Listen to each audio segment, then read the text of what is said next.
As an established company in the material science world, Corning finds itself on moderate footing. Fiscal year 2016 proved to be a highly successful year of growth in terms of asset acquisition or equity growth, but Corning still holds adequate. When compared to top-tier competitor PPG, Corning's 0.74 debt-to-equity ratio performs a little better than PPG's 1.91. This low ratio gives investors an idea of Corning's ability to use their debt in order to generate earnings back. And this helps increase their borrowing capacity to make them more of an appealing company. But PPG holds an advantage over Corning in asset acquisition, mostly investments and goodwill, which saw hefty increases for PPG's fiscal year.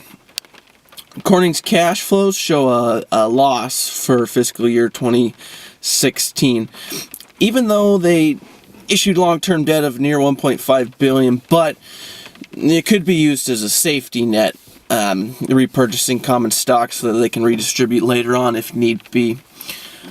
As far as land and large acquisition of equipment during the fiscal year, many of Corning's purchases were comprised of precious metals, which add a lot of value. Corning's land and property gain feeds into their global presence.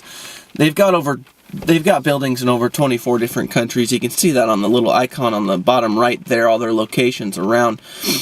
And a lot of these are focused on research and development, which really allows them to tap into precious metals around the world and get them into some select markets. At the managerial level, Corning has some pretty good leads going on there.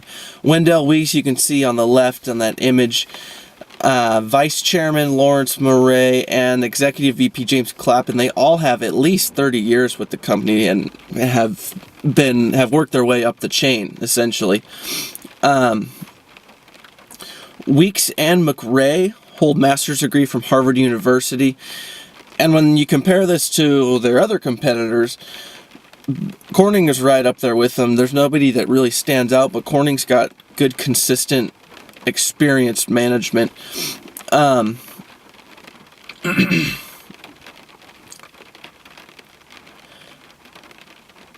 Michael McGarry of PPG has a Harvard Advanced Management Program degree, and he's been with that company 37 years. And VP Ann Folks is a doctor of law.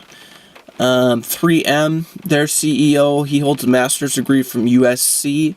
Their chief technology officer has a doctorate in inorganic chemistry from Stanford. As far as Avery Dennison goes, Mitch Boudier, the CEO, holds a bachelor in accounting, and the senior VP, Ann Hill, has a Bachelor of Science in Economics. So Corning's management team can really hold its own in their field of production, and their consistent loyalty to their company and knowing that they know each rung of the ladder really well, it really adds a lot of intrinsic value to them.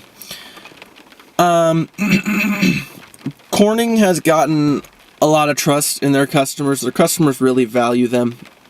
Their goodwill saw $120 million growth last year, which is amazing. That is a lot of growth for them. You know, that's a lot of added value and trust, and it's a direct representation of the faith and the time invested in their products to their customers.